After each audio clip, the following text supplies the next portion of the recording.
Xuefeng Preaching Tao, 8. Xuefeng. July 12, 2008. Tao is the consciousness of the greatest creator, the driving force behind the movement and transformation of all things in the universe. It is the lifeblood of the universe, it is nature, and the synthesis of all laws.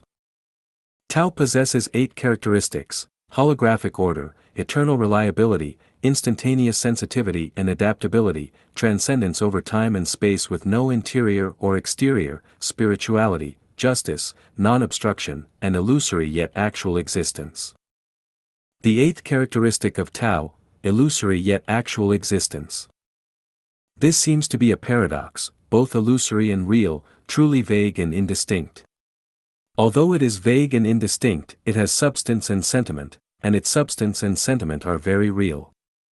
It is said to be boundless, but it has clear edges and corners. It is said to have no tactics or forms, yet its methods are strict, and rewards and punishments are not delayed. It is said to be heartless and unrighteous, yet good and evil are clear, and its affection and righteousness are deep. It is said to be empty of everything, yet it changes in thousands of ways, and everything is prepared. This is the illusory yet actual existence of Tao. Quantum mechanics has revealed that the direction, manner, and speed of movement of elementary particles depend on the observer. In a study conducted at a university in the United States, a human rotation image was produced. Many people observed this image simultaneously, and some said the person in the image was turning left, while others said they were turning right. Some claimed the person in the image was consistently turning left, while others said they were consistently turning right. There were even some who said the person in the image was turning left at times and right at other times. What is the explanation for this phenomenon? In the material world, everything changes in accordance with the conscious activity of the observer. The movement and changes of matter are related to the observer. Our consciousness determines the form of existence, and the way matter moves. There is a famous saying in literary theory: it's not that life lacks beauty, but that we lack the eyes to discover it. Strictly speaking, whether one discovers beauty does not depend on the eyes but on the mind. Furthermore, the ability to discover beauty lies in the non-material structure of life. With a beautiful inner structure, everything is seen as beautiful; with an ugly inner structure, everything is seen as ugly. A Buddha sees everything as possessing Buddha nature, a demon sees everything as possessing demonic nature, a celestial being sees everything as naturally ordered and constant, while a person sees everything as being busy for profit. The core of life structure is consciousness. The type of consciousness determines the type of life structure. Japanese scientists once conducted an experiment on the crystallization of water molecules and found that their crystalline structure is influenced by the consciousness applied to them. The more perfect the consciousness applied, the more beautiful the crystalline state; the more chaotic the consciousness applied, the uglier the crystalline state. All remedies can become poison, and all poisons can become remedies. Whether something is a poison or a remedy depends on the consciousness of the individual using it. I have revealed in an article before that the nutritional value of food depends on the mindset of the eater. Those who feel grateful absorb more and better nutrients, while those who harbor dissatisfaction absorb fewer and lower quality nutrients. When the mind is restless, sunny days and gentle breezes seem to mock and ridicule oneself, while during a good mood, a sudden downpour appears as a magnificent symphony performed by nature.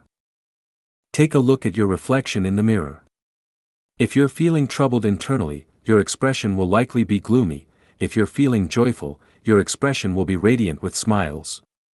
This also proves that one's external state is determined by their own consciousness. Optimists always have cheerful smiles, while pessimists always wear frowns. Where is heaven? It exists within one's consciousness. If heaven isn't present within one's consciousness, then one will never be able to reach it. And where is hell? It too exists within one's consciousness. If hell isn't present within one's consciousness, then one will never be able to arrive there. When Xuefeng descends to the human world, he acts as a guide, leading some individuals to the heavenly realms of the 1,000-year world, the 10,000-year world, and the celestial islands continent of the Elysium world. The mystery lies here. How does everyone feel? Was it a deception? This is determined by the illusory yet actual existence characteristic of Tao, and it cannot be fabricated. Is there truth or falsehood, good or evil, beauty or ugliness, right or wrong, big or small, many or few, up or down, near or far, closeness or distance? No. If they exist, it's because of one's own consciousness. In the eyes of lovers, even an ordinary person can seem as beautiful as she, while in the eyes of enemies, even a good person can appear demonic. Penglai and Taiji see Xuefeng as beautiful, while Xiaoxi and Sitong see him as ugly. Is Xuefeng truly beautiful or ugly? Isn't it determined by the observer's consciousness? Even if an elephant is beautiful, a mouse wouldn't want to marry it and start a family. Even if a fox is wise, chickens and ducks wouldn't consider it their master. Tao is elusive, we can sense its presence, but we cannot see it, much like how we cannot see the non-material structure of life. Yet, Tao exists. As humans, we often feel powerless and unable to act as we wish. This is due to the constraints of Tao. Strictly speaking, it's not that Tao restrains people, but rather that people haven't fully entered Tao. Without entering Tao, we can only drift along in the kingdom of necessity. However, once we enter Tao, we enter the kingdom of freedom, where we can create everything according to our consciousness and desires. Let's examine how Jehovah in the Bible manifested everything according to his will. Jehovah declared, "Let there be light," and light came into existence.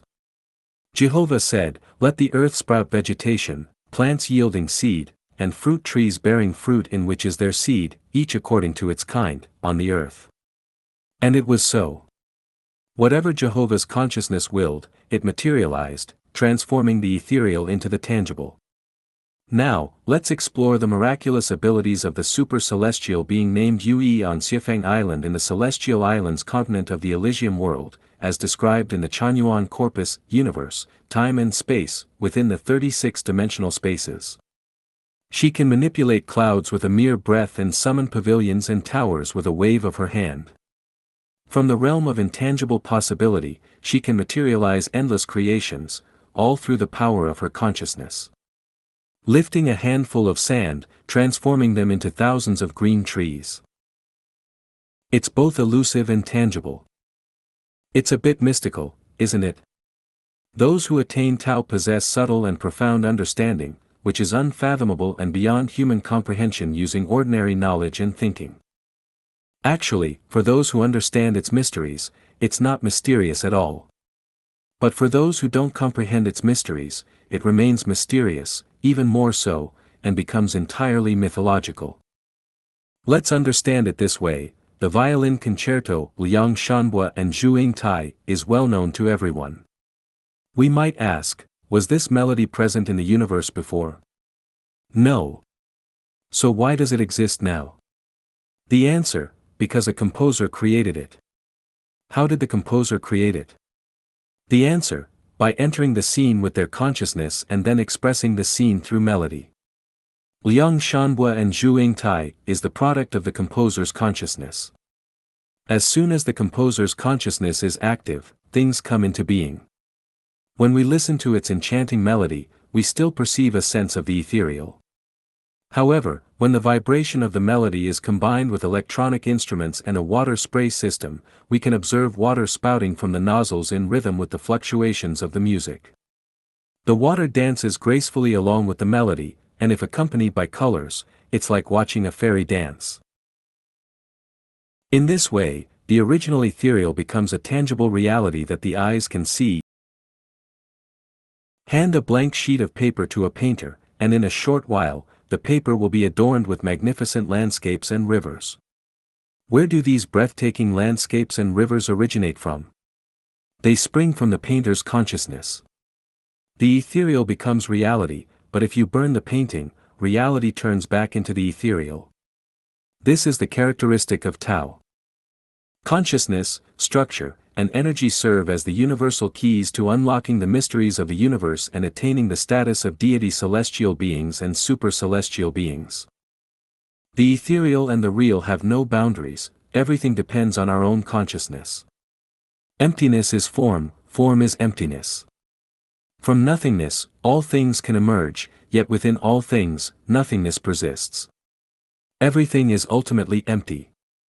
The key is to master the method of consciousness. My requirement for Chanyuan celestials is to possess nothing yet own everything.